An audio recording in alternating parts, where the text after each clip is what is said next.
So after about a year of ownership, I just wanted to go through some initial thoughts my wife has for her women's specific vest.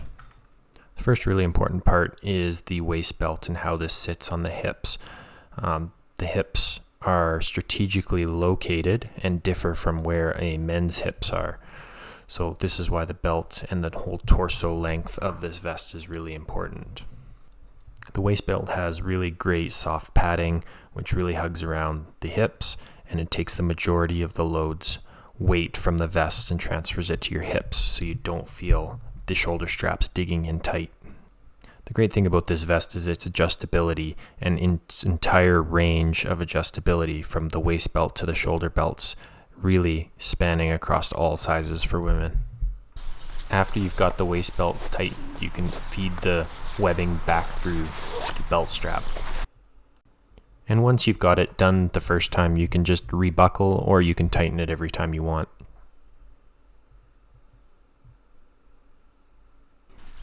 The sternum strap is uniquely placed on this vest to not interfere with your chest, so it's on this slider system here, so you can move it up and down quite easily to wherever you need it to be.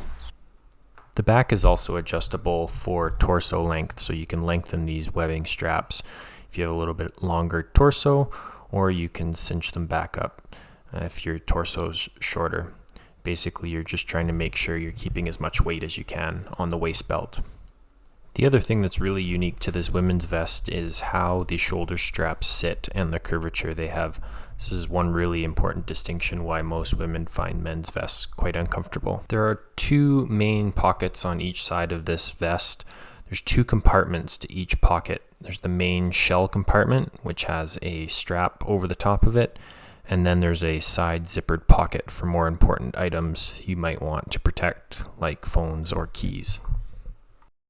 The capacity in the shell pouches is quite large. That's one box of 20 gauge loads. The other nice thing about these shell pockets is that they're so big, it's so easy to get your hand in, and you don't have to wrestle with trying to get a flap out of the way to grab a shell.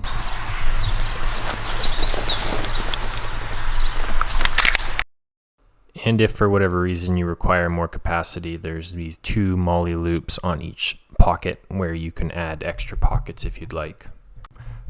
On each side, again, two extremely large water bottle holders. You could probably get 2-liter jugs in each side of one of these things. Makes it really easy to grab a water bottle out and to also put one back in. Perhaps the only downside of this is the retention is not great for water bottles. So if you're moving a lot in the middle of the day, there is a chance that water bottles can come out because they're not too tight. In the back of the vest, there's one large compartment with, again, the bungee strap to hold it shut. Inside, there is a small organizational divider as well as a larger zippered pocket. So this is the organizational divider, so you can put some things in there like your hunting licenses, things that you don't want to lose but you don't want in the same bag as you have with the birds. And then in the main flap on the outside, you'll see, again, little sewn dividers in here, elasticized, so you can put different things in there that you might want. The bird bag is really good. It's machine washable. You just dry it out. Easy to keep clean, easy to open it up and dump. Again, on the back, there's two MOLLE webbing loops. So again, you can add more capacity if you want with aftermarket pouches. And then depending on how tight you want the bird bag to your back, there's these two adjustable straps here that you can either loosen or tighten.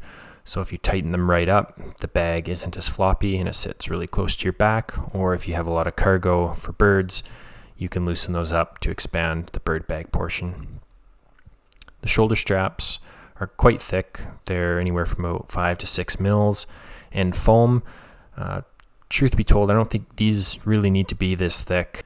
Seems to be the downfall with a lot of vests. They make the shoulder straps thicker in anticipation of them being uncomfortable for people, when reality is if you build a really good waist belt system and lumbar support, that should be carrying almost all of your weight, and you can get away with much thinner shoulder straps. And the waist belt on this system is so great that I really think they could scale down the thickness of these shoulder pads as to not hinder shootability. Shootability hasn't been a concern and hasn't been noted to me, so maybe perhaps they're up to the individual shooter. There are 2 elasticized loops on each shoulder, so you can attach things like a dog remote, or you could run a hydration bladder through those as well.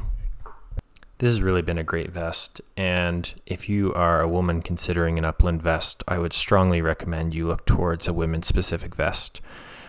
I know this vest, being as comfortable as it is, has prolonged the time my wife has been able to spend in the field with me, and it has all of those features that you'd come to expect in an upland hunting vest.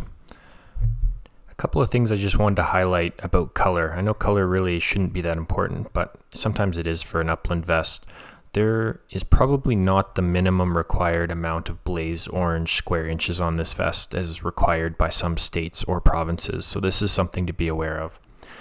And some of the pictures on the website show it as more of a gray color. As you can see here, I've tried to show it in proper sunlight. It's definitely more of a green colored vest, just something to be aware of. The vest comes in just over 3 pounds, and you can purchase it for $190 US. That's it for now. We'll see you next time.